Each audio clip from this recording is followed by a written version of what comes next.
Capital Radio After Work con Eduardo Castillo.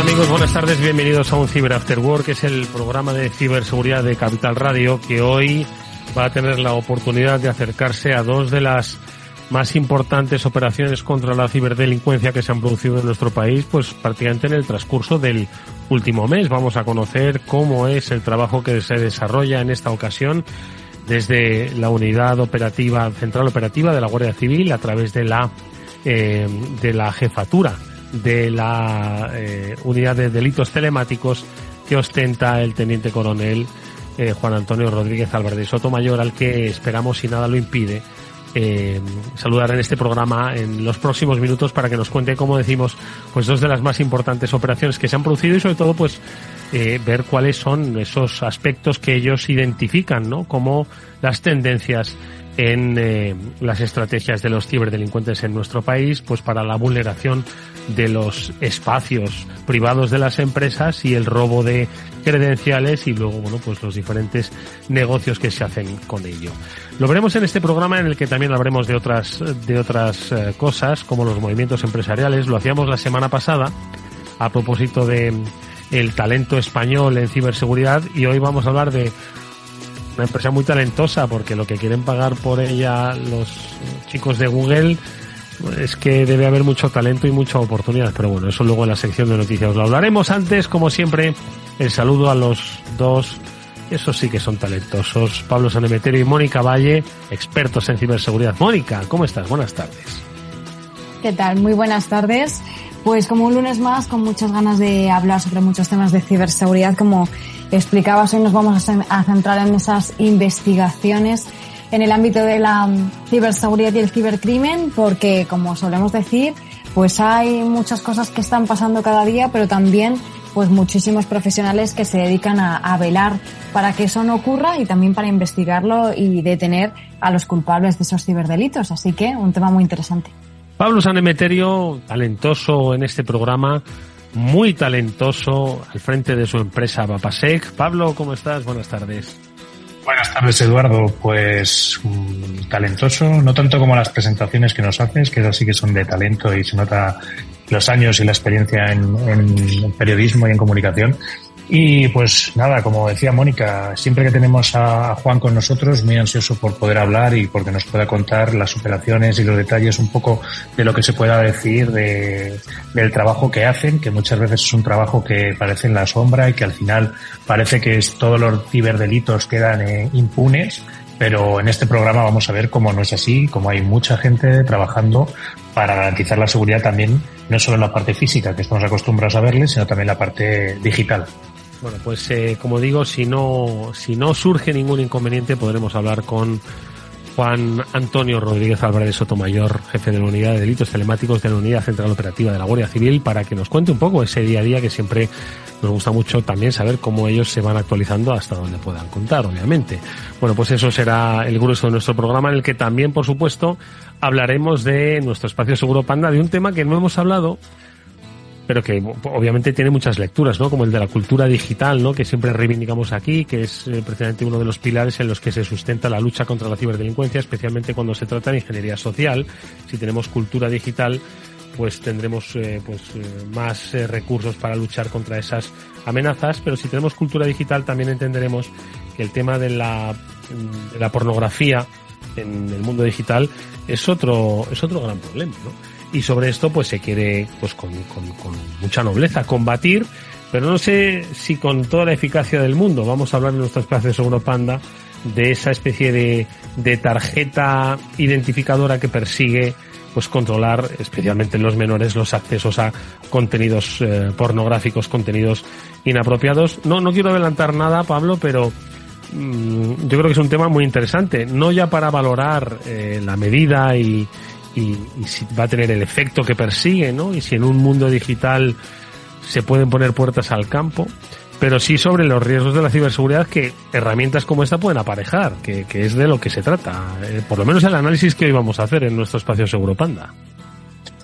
Totalmente. Al final es importante, yo creo, no solo centrarnos en lo que ya se ha hablado mucho en las redes sociales y en medios de comunicación y la polémica que ha generado. Como bien dices, yo creo ponerle puertas al campo es algo complicado, pero creo que, bueno, pues es interesante el análisis que hacen nuestros amigos de Panda y ver un poco los riesgos a los que nos enfrentamos y que, bueno, pues como siempre se dice muchas veces, yo creo que es una buena idea, pero con una implementación un tanto cuestionable. Bueno, pues de eso, como digo, hablaremos a partir del final del programa, en el espacio Seguro Panda. Por cierto, el próximo programa estará con nosotros nuestro amigo Hervé Lambert, con el que le pediremos esos consejos siempre útiles para el verano y sobre todo herramientas. Ojo, seguro que muchos de vosotros os estáis armando con esas segundas o terceras conexiones para vuestra segunda residencia, vosotros que podéis iros a la playa y queréis seguir viendo las series, porque la conexión no es para trabajar, es para ver las series. Bueno, pues le preguntaremos también sobre herramientas que hay para protegernos y que seguro que también son igual de fáciles y portátiles. Dice Pablo que él va a trabajar, que él no va a ver series. ¿Tú vas a trabajar o a ver series? Voy a intentar desconectar también, pero va a ser difícil. Bueno, pues luego daremos recomendaciones, pero eso tenemos otro programa para una desconexión digital sana y completa en este programa. Bueno, nosotros, si os parece, lo que vamos a hablar es hoy en nuestro capítulo de noticias de ese notición, ¿no? Que la verdad es que llama mucho la atención. Yo, si os acordáis de nuestros invitados la pasada semana, estuvimos hablando sobre si este negocio, el negocio de la ciberseguridad, debía mover más cifras millonarias. Apuntaban nuestros invitados, pues que yo creo que tenía que haber todavía mucho más movimiento, especialmente para poner en valor el talento en ciberseguridad, especialmente el español. Estuvimos hablando con los fundadores de Onum, con Pedro Castillo y con Lucas Varela, y si os acordáis decían pues que las inversiones todavía seguían siendo bajas, flojas, ¿no? A pesar de que ellos, pues oye, estaban registrando éxito tras éxito, ¿no? Y sobre todo que habían, no era el primer unicornio, ¿no? que ponían sobre el escenario empresarial. Bueno, pues esta noticia que vamos a contar, al parecer sí, estas son cifras ya que gustan en Capital Radio, estas son cifras ya de auténticas operaciones empresariales. Wiz, esa es la compañía protagonista de nuestro espacio de noticias hoy en este espacio de ciberseguridad. Vamos a contarla.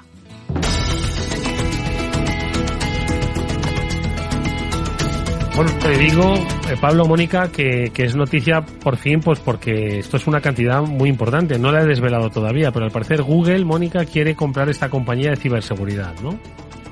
Efectivamente, pues el Wall Street Journal ha sido quien ha dado la noticia y ha explicado que Google está en disposición de comprar Wiz, que es una startup israelí de ciberseguridad, y lo importante de la noticia es el valor de la compra de esta compañía, porque bueno, Google o Alphabet, que es la empresa matriz desde hace unos años, pues ya ha comprado otras compañías como por ejemplo YouTube, que invirtió más de 1.600 millones de dólares, Motorola por más de 12.000 millones de dólares, pero es que en el caso de Wiz está dispuesto a pagar 23.000 millones de dólares, que yo no sé lo que es eso.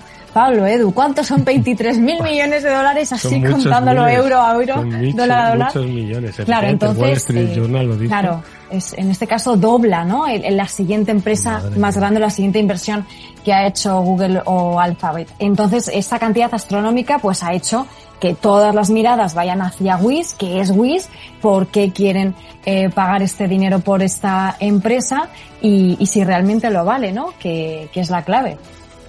Wish, que no es como Wish, aunque igual el sentido han hecho un deseo y se les va a cumplir. Se les va a cumplir. Dice el Wall Street Journal que estarían en conversaciones avanzadas, ¿no? Todavía no se ha ejecutado, pero vamos, dan detalle, pues más de 21.000 millones de euros, 23.000 millones de dólares. Wish, ¿que quiénes son? Yo es la primera vez que lo he oído, Wish, la primera vez.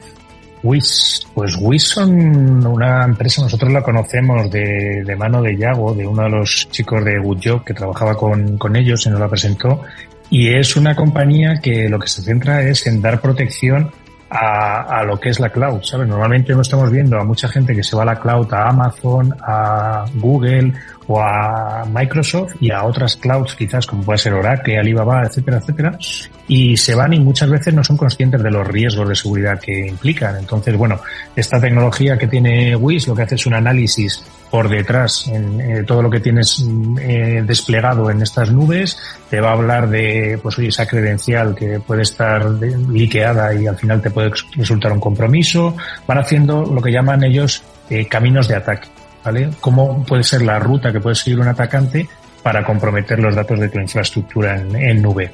Y bueno, pues a través de esta tecnología, pues nosotros en Bapase hemos estado analizando algunos clientes o algunas clouds, y es uno de los mercados, yo creo, en auge. Pero también quería comentaros, 21.000 millones evidentemente son muchos, en la cuenta yo todavía no los he visto, pero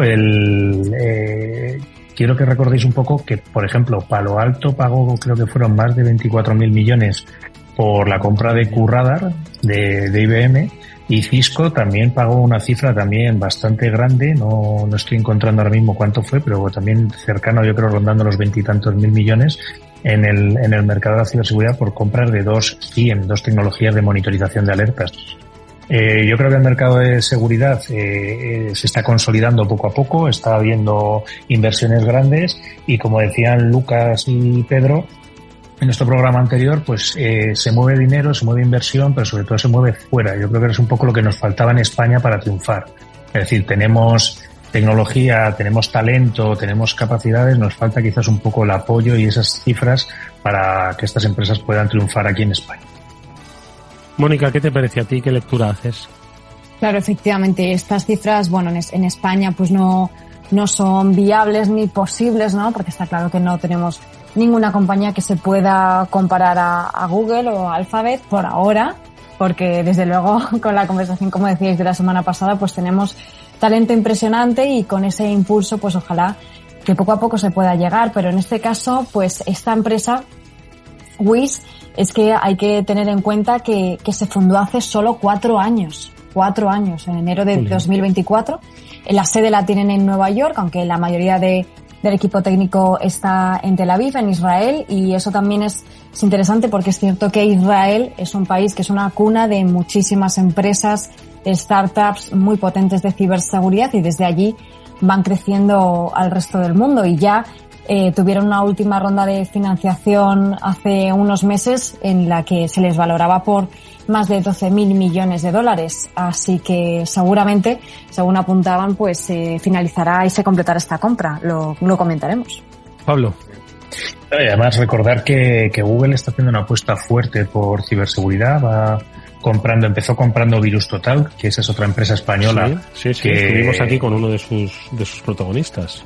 Totalmente. Entonces, oye, pues hay un poquito de orgullo de que la parte además del centro de seguridad de Google se establezca en Málaga, porque Virus Total es de Málaga, y allí también pues han ido comprando otras tecnologías, como ha sido también el caso de Mandiant, los especialistas en respuesta ante incidentes, y también Siemplify, que era otra de las tecnologías, otra de las piezas que les ayuda un poco a lo que se llama muchas veces en seguridad automatizar la respuesta o orquestar la respuesta ante las amenazas de seguridad, y que la seguridad, igual que los atacantes ponen tecnología y automatismos para atacarnos, pues nosotros pongamos automatismos para defendernos, ya que pues estar las 24 horas del día despierto esperando que te ataquen es algo que es un poco inviable para muchas empresas y tienes que apoyarte en la tecnología para poder defenderte. Hombre, yo creo que estamos ante un escenario, yo creo que muy interesante, donde lo hemos puesto de manifiesto en más de una ocasión en el programa, ¿no? La ausencia de talento ante la necesidad, ante el volumen, ¿no?, de trabajo que se está requiriendo ahora mismo en materia de ciberseguridad.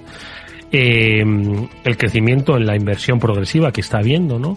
El trabajo público-privado, ¿no? Porque yo creo que es algo también muy atractivo para las empresas que quieran entrar en los entornos empresariales de ciberseguridad, y que yo creo que esto es solo la punta del iceberg, del iceberg, y he hecho una fusión del iceberg, la punta del iceberg de todo lo que vamos a ver en los próximos meses. Las empresas, como no son capaces de atraer todo el talento que necesitan, pues básicamente empiezan a comprar ese talento con empresa incluida. Pablo.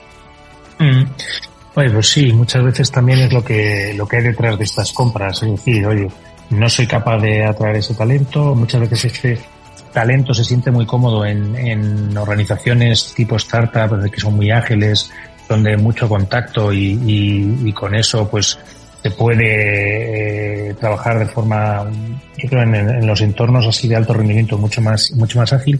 Y luego muchas veces en otros entornos, en unos entornos más corporativos, más grandes, donde las políticas y los procedimientos rigen mucho más, pues quizás esta gente talentosa no se siente atraída por estas situaciones. Entonces yo creo que el éxito muchas veces en las grandes corporaciones es saber conservar ese espíritu de startup, ese nicho de tecnología y de talento junto, sin integrarlos en la burocracia o en la vorágine muchas veces de las grandes empresas. Pero sí, al final estás comprando tecnología y talento. Estás comprando talento, yo creo que también este es un gran desafío, pero no se lo vamos a preguntar a nuestro siguiente invitado, porque claro, ellos también necesitan talento, es que el talento se necesita en todos lados, en los cuerpos y fuerzas de seguridad del Estado, pero también en la empresa privada, y seguro que la empresa privada tiene grandes ojeadores en los cuerpos y fuerzas de seguridad del Estado, pero insisto, no es nuestro tema, vamos a hablar precisamente del talento que conduce a la ejecución de sendas operaciones que acaban con prácticas de ciberdelincuencia, y uno de sus responsables enseguida le vamos a saludar, nos va a contar qué aprenden de esto, qué ven de novedad, qué les llama la atención, porque siempre se aprende en estas operaciones. Venga, saludamos enseguida a nuestro invitado, a Juan Antonio Rodríguez Álvarez de Sotomayor.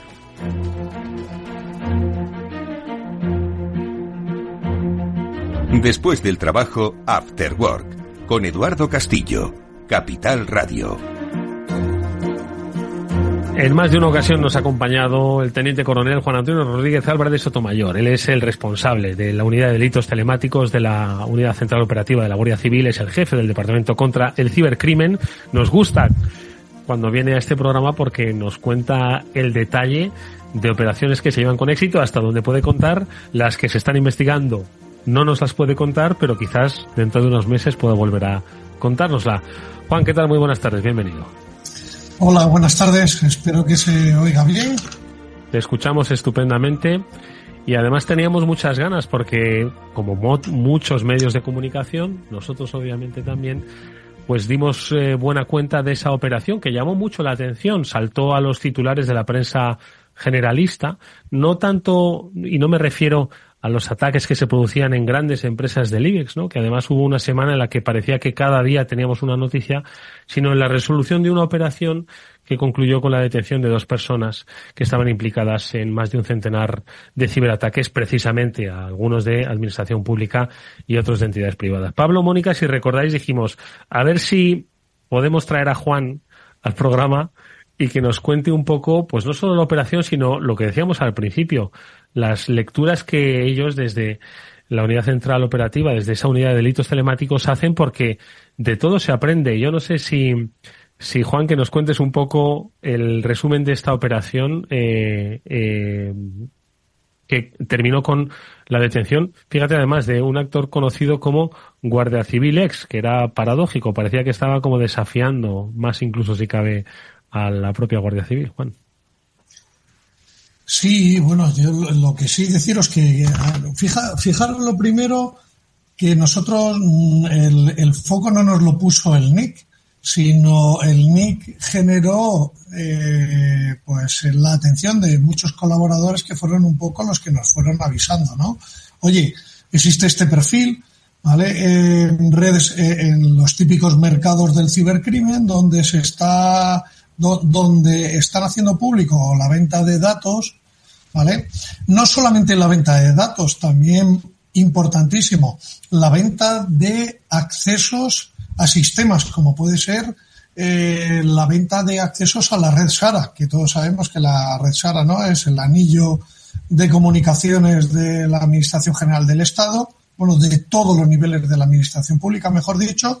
También vendían puntos de acceso con privilegios de administración, ¿vale? Y además, este tipo de grupos, ¿no? Muchas veces cuando me preguntan también qué es esto de los actores, ¿no? Es verdad que los actores de amenaza se ha utilizado muchas veces para denominar principalmente a esos grupos organizados que venían del ámbito de las antiguas repúblicas soviéticas o muy vinculadas con los rusos, los chinos y los iraníes, pero en este caso lo que estamos viendo son grupos organizados, muchas veces no sabemos si son 1, 2, 3 personas o 100 personas, y que utilizan, pues como también nosotros contábamos un poco en los medios de comunicación, que usan más de 10, 15 identidades diferentes en los diversos mercados del cibercrimen, pues para interactuar con el resto de la comunidad, ya sea para reivindicar algún tipo de incidente, para vender datos, para vender todo aquello que tenga valor, como puede ser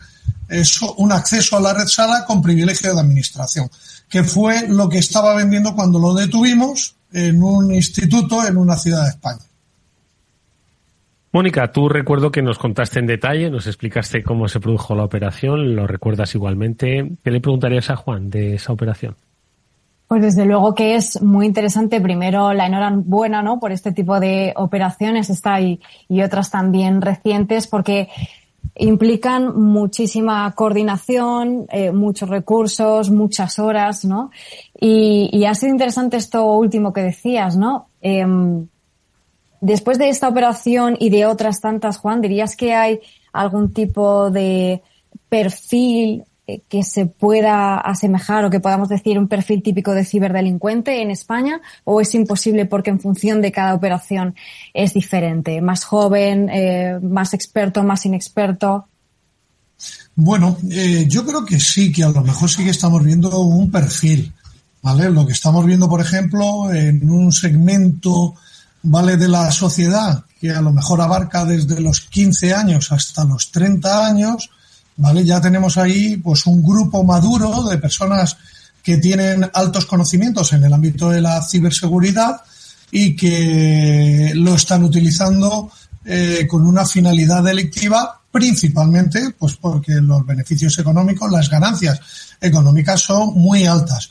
Y digo 15, ¿por qué? Pues porque hemos tenido algún caso, que además lo hemos detenido, que ya con 15 años tenía obsesión en hackear la red de la Guardia Civil, ¿vale? Y en el famoso Genesis Market, que era uno de los principales mercados del cibercrimen que había en la dark web, que se tiró abajo hace un año y pico, él tenía obsesión interactuando con los administradores del foro por conseguir credenciales, ¿vale?, de la red de Guardia Civil, porque les explicaba a los administradores que su objetivo era hackear la red de la Guardia Civil.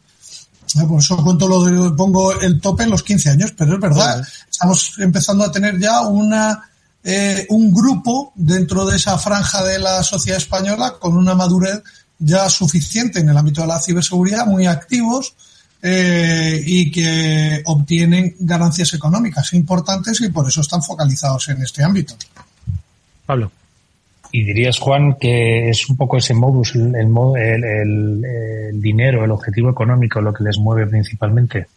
Totalmente. Además, fijaros que casi todos los informes que estamos viendo últimamente, el otro día, por casualidad, me puse a repasar el último informe de amenazas que publicaba la Agencia Europea de Ciberseguridad. Un gráfico que me gustaba mucho porque me mostraba las distintas autorías y los tantos por ciento, y es que te está diciendo que más del 98% de los incidentes que conoce NISA también, que son más del ámbito de la ciberseguridad propiamente dicha, todos tienen motivación de obtención de ganancias económicas. Y una cosa a destacar también que me ha llamado la atención en este caso son dos. Uno, que por lo visto se ha detenido a una persona que estaba en Asturias, la otra en Sevilla, o sea que había una distancia bastante fuerte y aún así se coordinaban. Y la otra era preguntarte, además de este hecho, que sí es habitual ver estas distancias y esas coordinaciones, si se ha colaborado con otras agencias, otros organismos de seguridad o de inteligencia en esta operación. Bueno, sí es verdad, la distancia se conocían en el mundo físico, o sea que quedaban, el uno iba a verle al otro y había bastante afinidad. Luego, tecnológicamente también eran muy complementarios. Lo que sabía hacer el uno no lo sabía hacer el otro y por eso se complementaban. Y sí, lo que estamos haciendo a día de hoy es muchas colaboraciones, sobre todo con Estados Unidos y con Europol, ¿vale? Porque con todas estas operaciones que veis, que son bastante habituales, de que se ha tirado abajo infraestructuras, ¿vale?, vinculadas con el cibercrimen, en muchas de esas infraestructuras hay rastros, ¿vale?, ese rastro digital que va dejando la actividad delictiva, ¿vale? Que nos permite a nosotros pues abrir nuevas líneas de investigación para tratar de desanonimizar a esos actores nacionales, ¿no? Entonces, ya es muy raro que no lleguemos a una investigación y que no pidamos colaboración, o al revés, o que no nos lleguen peticiones de colaboración, ¿no? Oye, Juan, uno de los aspectos que también llama la atención de esta operación es que los ataques se dirigían tanto a instituciones nacionales como internacionales. Yo no sé si eso también a vosotros os ha puesto en la pista de que quizás sea más sencillo pues entrar en organismos institucionales de otros países y pedir allí el rescate para la liberación o la venta, que hacerlo en España y quizás, bueno, pues entorpecer esa investigación. ¿Cuáles son los aspectos que más os han llamado la atención? Porque, como decía yo al principio, seguro que de todas las operaciones sacáis algo nuevo, ¿no? Y algo diferencial que ponéis en el checklist para las próximas operaciones, ¿no? En este caso, ¿qué es lo que os ha llamado la atención, Juan? Bueno, en este caso yo creo más la parte internacional es algo que siempre se ha dicho, lo dicen desde las empresas de ciberseguridad, lo decimos nosotros, ¿vale? El lenguaje es un vehículo de comunicación muy importante y está acercando a la comunidad de los ciberdelincuentes nacionales, pues con toda la comunidad latinoamericana. Y es un poco lo que hemos visto. En la parte internacional de los ataques era muy focalizada, ¿vale? En objetivos de Latinoamérica, porque ellos mismos ya tenían lazos con otros grupos de cibercrimen de esos países. Y al final, esto lo que te viene a decir son comportamientos, yo creo que son comportamientos muy normales, que son las propias dinámicas sociales, en este caso de Internet, que están muy vinculadas sobre todo a comunidades iniciales de videojuegos donde todos se juntan y todos hablan, ¿no? Que hemos visto los blogs y tal, ¿no? Pues lo mismo, pero en este ámbito más de la ciberdelincuencia o muy vinculada con la ciberseguridad. Van aportando cada persona o cada grupillo, va aportando esas capacidades que tiene pues para lanzar ataques según la oportunidad o el momento, o si hay una situación que llama la atención. Muchas veces muchos de los ataques es pues porque se ha puesto el foco de la opinión pública en un ámbito concreto, en una administración concreta, y van todos, ¿no?, a atacar por lo que fuera, ¿no? Pero yo creo que es un poco el resultado de esas comunidades, sobre todo principalmente, lo estamos viendo, que juega a día de hoy un papel dinamizador y estructural de todos estos grupos, que es Telegram, principalmente.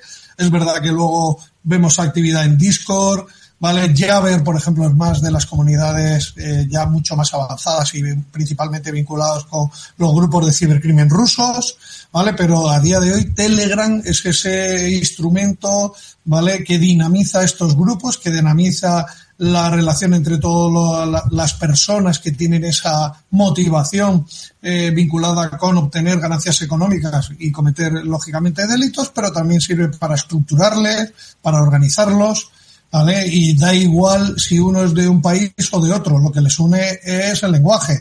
Y luego ya el resto le dice, oye, pues yo estoy en México, yo estoy en Brasil, o yo estoy en Chile, pero ya se unen y ya generan esa cohesión como grupo, la confianza y los ataques. Mónica.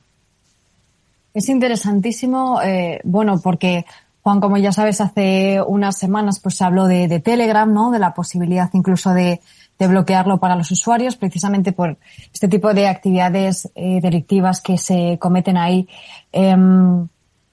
Estabas hablando de que se organizan, les une el lenguaje, pero ¿qué es lo que tiene esta plataforma que la utilizan para esto? Porque podrían utilizar cualquier otra, dark web. ¿Es por la simplicidad o porque es muy usada? Porque hay muchas aplicaciones que tienen características muy similares, ¿no? Pues yo creo primero por el volumen de usuarios que tienes. Bueno, primero no. Primero es por el anonimato que se tiene en Telegram. Ya lo sabéis, los responsables de Telegram, que son los dos rusos, me parece, que viven en Dubái, además, no colaboran con la investigación criminal, principalmente. Esa es la característica principal. La segunda, pues, es la facilidad que tiene de uso y la funcionalidad y la amigabilidad, a lo mejor, en el uso de la herramienta, y además que concentra un volumen muy grande de usuarios. No son como aplicaciones residuales, ¿no? Que a lo mejor esas otras aplicaciones, muchas veces cuando se llega a un acuerdo y se quiere trabajar si quiere trabajar en un ámbito concreto, muchas veces dan el salto y saltan de Telegram a otra aplicación que a lo mejor les pueda aportar una seguridad más robusta, ¿no? Pero el gran foro, el gran espacio de comunicación, de buscar y de encontrarse, de hacer amigos, de socializarse dentro del ámbito delictivo, es Telegram. Oye, Juan, en más de una ocasión desde que comenzamos el programa siempre poníamos ese ejemplo, ¿no?, de cómo se iba aumentando la cultura de ciberseguridad, y siempre poníamos el ejemplo aquello de las campañas de tráfico que se hacían, ¿verdad? Y cómo al final la gente pues acabó poniéndose el cinturón de seguridad. A pesar de todo, hay gente que todavía no se pone el cinturón de seguridad, pero son los menos. Después de este tipo de operaciones, donde se ve un poco el registro, ¿no?, de entidades que han sido vulneradas, que han sido atacadas, vemos que hemos mejorado en cultura de ciberseguridad, pero que todavía falta pues mucho camino por recorrer en la securización de estos entornos, tanto de empresas públicas como de instituciones públicas, como de empresas privadas de primer nivel, que aunque sin duda alguna ponen cifras de inversión muy elevadas en ciberseguridad, todavía sigue siendo vulnerables, ¿no? ¿Cuál es un poco la reflexión que haces cuando das cuenta de todos los sitios que han sido vulnerados, ¿no? Pues por los responsables de pues estas operaciones que por fortuna acaban en buen puerto? Pues mira, lo que estamos viendo también muchas veces, o a lo mejor la parte más débil de la cadena, casi todos, se puede decir casi todos, algunos a lo mejor no, pero también, ojo, casi todos los incidentes que hemos conocido, incluido, por eso decía, a lo mejor uno, pero también hasta la famosa venta de los 54 millones de registros de vehículos de la base de datos de la DGT, casi todos tienen afección sobre un tercero, ¿vale?, que pertenece a la cadena de suministros del propietario de la información, ¿vale? Eso es lo que estamos viendo mucho. ¿Qué es lo que, al final, qué es lo que significa? ¿Cuál es mi reflexión? Que muchas empresas, para abaratar costes, ¿vale?, están subcontratando la gestión de sus datos, la gestión de sus servicios a subcontratas, ¿vale?, que como lógicamente a subcontratarlo, pues lógicamente la caída de los precios, ¿vale?, hay una caída de precios y ¿dónde va a ahorrar quien ha ganado el concurso en la gestión de ese servicio? Pues va a ahorrar costes sobre todo en seguridad, que esto pasa también en el ámbito de la seguridad privada, ojo, o de la seguridad física, ¿no? Si yo subcontrato la gestión de la atención al cliente, ¿vale?, las empresas, en una tercera, pues lógicamente los costos van a ser mucho menores, y la empresa subcontratada, que es la famosa vulnerabilidad en la cadena de suministro que tanto se ha hablado, ¿no? ¿Vale? O nos encontramos, ¿no? Nos encontramos a entidades que firman acuerdos confiables de acceso a bases de datos, que luego ceden a un tercero su acceso para que les gestione el acceso, y que a su vez, pero esa empresa, ¿vale?, es de dudosa reputación. También lo hemos visto, ¿no? ¿Vale? Entonces, pues muchos de los orígenes vienen por ahí, de terceras empresas que se han visto afectadas, y no la empresa en particular. Estamos hablando del Banco de Santander, estamos hablando de Endesa, estamos hablando de los últimos ataques que se han hecho públicos. Casi todos tienen un componente de un tercero que ha sido el que verdaderamente se ha visto afectado, ¿no? Eso por un lado. Y luego por el otro, que es mi queja, mi gran queja, pues muchas veces las empresas les cuesta mucho reconocer el incidente, ¿vale? Porque todo el mundo tiene miedo. Tiene miedo desde el último informático hasta el responsable de la dirección o del departamento, hasta la propia empresa, que se asusta y tiene un miedo tremendo por cómo le puede afectar la reputación, ¿vale? Yo recomiendo encarecidamente que cuanto antes se haga público es mejor, y siempre ir de cara, como hizo el Banco de Santander, que hizo la comunicación, ¿vale? Fue bastante valiente en hacer la comunicación y presentar la denuncia, pues es muy importante, pero muchas veces nos vamos a las empresas y son muy reacias en decirnos la realidad, nos la dan edulcorada, porque tienen miedo de reconocer pues que ha habido pues eso, un pequeño error o ha habido alguna gestión que no debieran, pero también internamente, a lo mejor buscando que internamente no haya un cabeza de turco, por decirlo de alguna forma, ¿vale? O otras veces, por ejemplo, otras veces hemos solicitado, otras veces lo que hemos visto, a ver cómo lo digo para que me explique bien, otras veces cuando hemos querido participar en la auditoría, nos hemos encontrado que los registros, ejemplo, te voy a poner un ejemplo, ¿no? Oye, ha quedado registrado que el malo se ha logueado en distintos sistemas informáticos dentro de la red de la empresa, ¿no? Cuando hemos pedido los registros, nos los han dado, pero ha quedado una IP privada porque era el proxy o el firewall, la IP del firewall por donde pasaban las comunicaciones del malo, ¿no? Y cuando hemos pedido los registros del proxy de acceso, la de la VPN o del firewall, nos responden que no, que de ese dispositivo que no suelen guardar registros. Entonces digo, entonces ¿para qué guardáis? ¿Vale? Si internamente, si guardáis los registros del tráfico de la red interna, está muy bien porque vais a ver desde qué ordenador de la red interna alguien se ha logueado o ha podido hacer. Pero si esperáis que el riesgo venga de fuera de la empresa y no guardáis los registros, pues entonces, ¿para qué tienen montado todo el sistema, no? Pues Pablo. Es un poco lo que...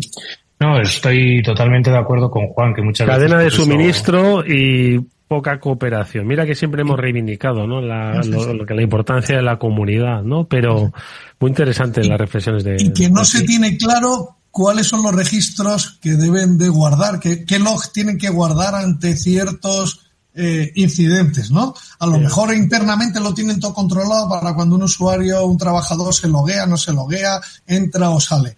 Pero a lo mejor del tráfico que tienen externo a la red, pues no lo guardan, porque les ha generado mucha información y pesa mucho y tienen que invertir bastante en guardar los logs de ese tráfico, ¿no? Pues eso también nos ha pasado últimamente, ¿eh?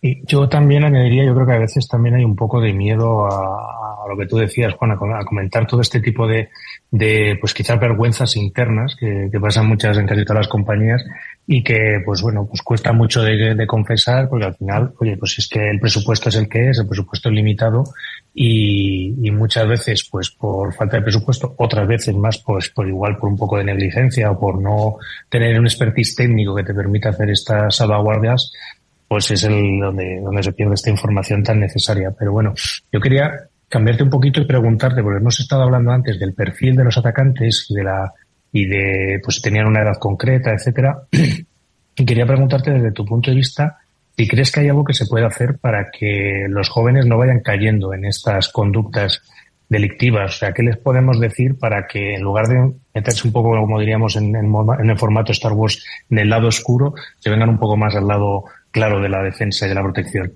Me haces una pregunta que tú ya sabes la respuesta. pero que además que estoy totalmente de acuerdo. Claro que sí. Si al final para trabajar en una empresa les piden certificaciones y esas certificaciones cuestan una burrada muchísimas veces, ¿vale? Pues falta invertir en esas certificaciones. Por ejemplo, el gobierno puso en marcha la FP de ciberseguridad, que yo creo que es fantástica, pero hay que invertir, hay que poner recursos. Esa es una buena vía de comienzo, sobre todo para esos chavales que tengan esas titulaciones oficiales del sistema educativo. Y ya te aseguro yo que hay un montón de institutos a lo largo de todo el territorio nacional con unas ganas locas de poner en marcha las FP. Nosotros en particular hemos participado en 3, una en Galicia, otra en la Comunidad de Madrid y otra en la Comunidad de Castilla-La Mancha, por parte de Guardia Civil, dando las asignaturas que tenían que ver con la gestión de las evidencias electrónicas, la cadena de custodia y tal. A mí me parece fantástico y a lo mejor buscar esa certificación a nivel nacional que sirva para que también las empresas contraten a los chavales y que no se vayan a las famosas certificaciones de 7.000-8.000 euros, ¿no? Que a lo mejor esas son las que luego te va a pagar la empresa. Encantada además la empresa, ¿no? Sí. Exacto. De tener una primera, yo creo que quizás es muy interesante. Claro. Ahora eso, por contra, tienes que en el ámbito de las estafas, que es el 90 y pico % de la actividad delictiva, se obtiene mucho dinero, muchos beneficios. Ya hemos visto las cifras que se manejan. Mónica. Claro, y ahí está uno de los problemas, ¿no, Juan? Y aquí pues nos tenemos que acordar y recordar una operación que además es muy reciente, que la conocíamos este fin de semana, también una operación conjunta entre la Guardia Civil y los Mossos d'Esquadra, también deteniendo a un ciberdelincuente, en este caso por un caso concreto de robo de información de más de 37.000 clientes de una empresa de energía, pero es que es reincidente, ¿no? Si no están mal las informaciones, se trataría del viejo conocido Alcasec, que de viejo no tiene nada, porque estamos hablando de un veinteañero que ya lleva unos cuantos años haciendo de las suyas. Sí, pero fíjate cómo estamos hablando que el incidente, estamos en el 24, si no me equivoco, es un incidente del año 2022, ¿vale? Porque es el incidente... en esas fechas, ¿vale? Él realizó una serie de actividades, supuestamente, entre otras, el tema de Holaluz, el tema del punto neutro del Poder Judicial, ¿vale? El tema de Telefónica también con el robo de las configuraciones de los routers, ¿vale? Todo eso lo hizo desde la misma infraestructura y con el mismo modus operandi en el mismo espacio de tiempo. Pero lo que pasa es que lo estamos juzgando a 2024, que ha cambiado tanto, incluso él ya ha pasado por muchos tribunales, él además reconoce que ya no está en este ámbito, pero bueno, también la respuesta en la investigación criminal, las respuestas generalmente, tanto judiciales como de la actuación policial, suelen ser muy lentas, ¿no? Pues yo creo que es un buen ejemplo para ver cómo nos tenemos que actualizar todos para dar una respuesta más en tiempo y en forma para que no pase esto, ¿no? Que estamos ahora valorando un hecho del año 2024, un hecho del año 2022 en el año 2024, y a mí me parece eso ya que es excesivamente antiguo, ¿vale? Por todo lo que ha pasado desde entonces. Oye, Juan, y un poco volviendo al principio, hablábamos de talento, hemos hablado hace un instante de que no se nos desvíe ese talento, pero de la necesidad que hay, ¿no? De cubrir, porque esto es no es que sea un problema que vaya a más, es que el mundo va a más digitalización, y cuanto más conectado está el mundo, bueno, pues los problemas derivados de la digitalización se multiplican, ¿no? Y se necesitan más manos. Las necesita la empresa privada, pero también los cuerpos y fuerzas de seguridad del Estado, me figuro, Juan. Sí, exactamente, pero para poder tener manos, ¿no? Antes de tener manos y poner manos en la masa, lo que necesitamos, que esto para mí es, ¿no? En los conceptos estos que utiliza en las Fuerzas Armadas, en la estrategia, ¿no? Hablan de lo que se llama el centro de gravedad, que es eso que impulsa y afecta ¿vale? Y afecta a toda la estrategia, ¿no? Tanto para lo bueno como para lo malo. ¿Vale? Pues el centro de gravedad en este ámbito concreto es la inteligencia, es la información, mejor dicho.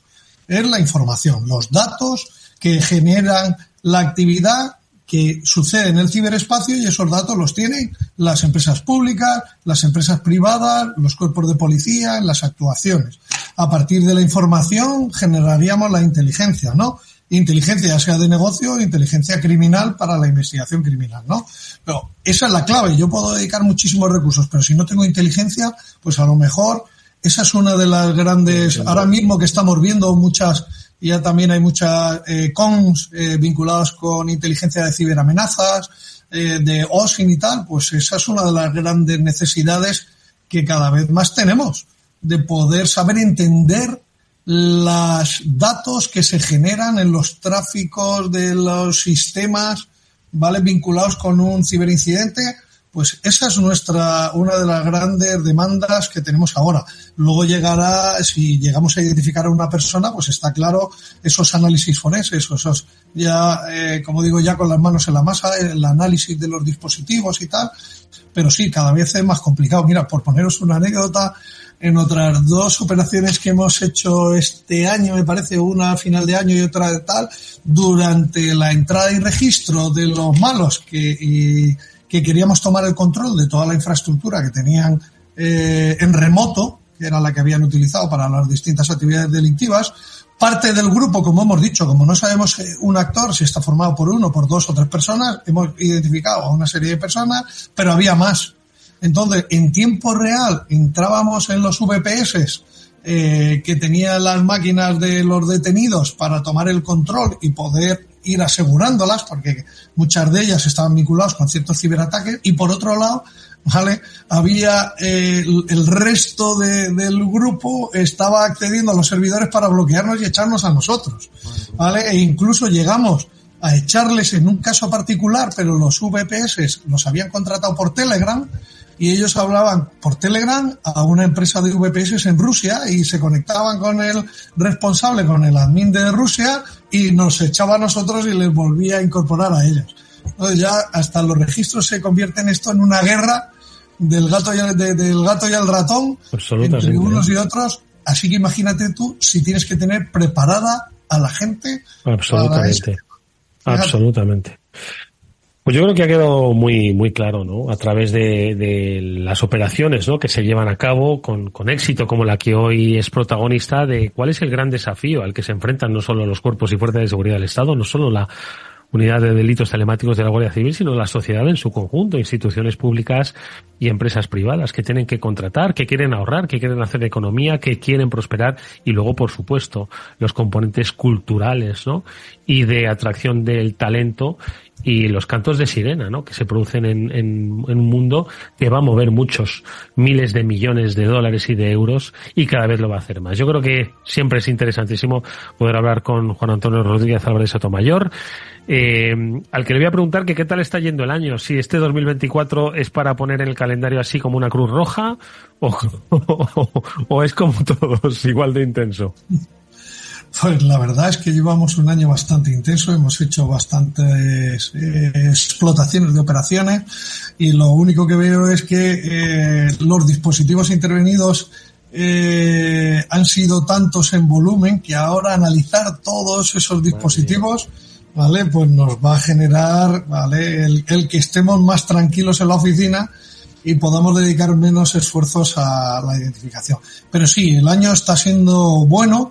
Y como también me preguntaban con respecto a esta operación que habíamos hablado antes de las 2 detenidos y tal, lo que habíamos tardado mucho en contarlo, ¿no?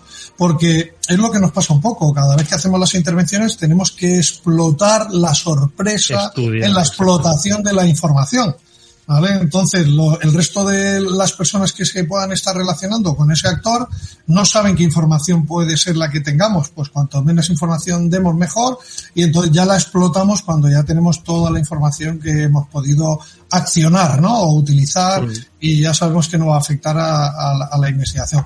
Pues es un poco el reto también que tenemos. Está siendo el año bueno, pero es verdad que está habiendo muchos incidentes. Estáis viendo que seguimos creciendo, los hechos delictivos siguen creciendo a un 26%, ¿eh?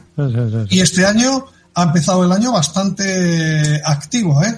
El número de hechos delictivos que se conocen por denuncias en comisarías, cuarteles de la Guardia Civil, de Mossos d'Esquadra y de Ertzaintza sigue muy, muy, muy alto, y no hay forma de rebajar el crecimiento, ¿eh? Pues para cuando hablemos a final de año, que volveremos a hablar, estoy seguro que estaremos hablando de un registro mucho mayor. Juan Antonio Rodríguez Álvarez Sotomayor es teniente coronel, es jefe de la Unidad de Delitos Telemáticos de la UCO, de la Unidad Central Operativa de la Guardia Civil, al que siempre es un gusto escuchar. Te damos la enhorabuena a ti y a todo tu equipo por el trabajo. Os deseamos toda la suerte del mundo, Juan. Muchas gracias. Hasta muy pronto. En Capital Radio, After Work, con Eduardo Castillo.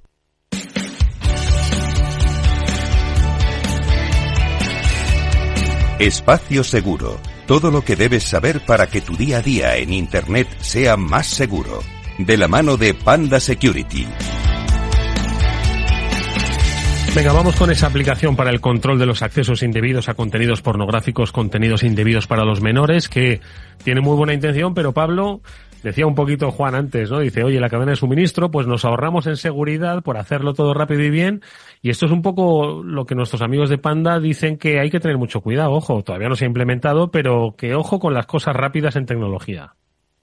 Totalmente, ojo con las cosas rápidas, porque muchas veces con las prisas es donde cometemos fallos, y de los fallos se aprovechan los atacantes, pues bien para sacar información, bien para conseguir ejecuciones remotas de código, etcétera, etcétera.